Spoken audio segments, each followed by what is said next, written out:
I'm Judd Tully, the editor-at-large at Art+Auction magazine, and we're in Basel, Switzerland at the Basel Art Fair.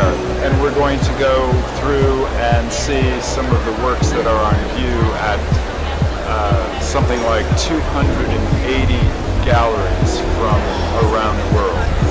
We're at Listen Gallery, London Gallery, and we're standing in front of a newish work, 2014. 2014, yeah. Anish Kapoor, and can you talk a bit about this series? And so it's a new work and a new body of work which is based on silicon, thick silicon embedded or impregnated with pigment, different colours, and he kind of manipulates it on a big stretcher. So this is done by hand, this is handmade, but yet you don't get the gesture of an abstract painting, you don't get finger marks, it's not meant to be, it's not meant to feel that. That's why it feels kind of real and visceral, because it could be, you know, the body ripped inside out. You know, he's always trying to push the envelope as far as he can, artistically and especially with material.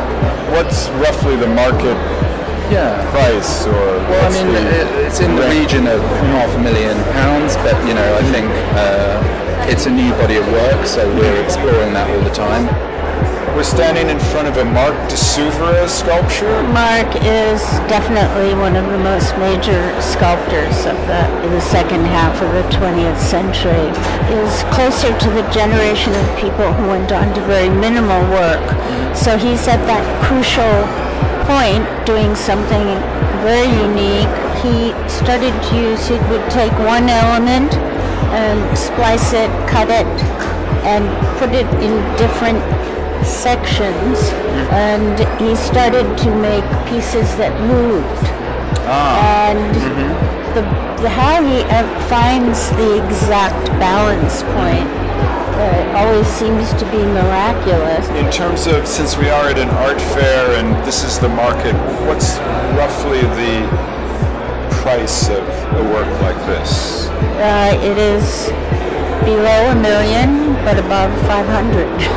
We have like an earlier small piece from 1965, and we have a painting of his, and many people are not familiar with the paintings. Wow.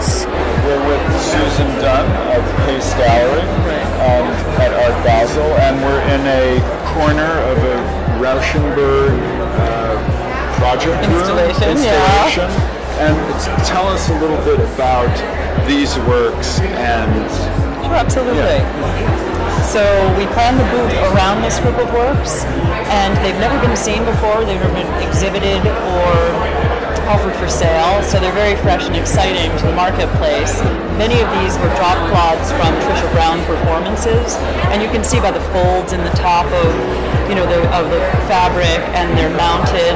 Others on canvas were made to look like drop cloths. Every image was shot by himself. Very quickly, we nearly sold all of them. They range from $500,000 to $1 million.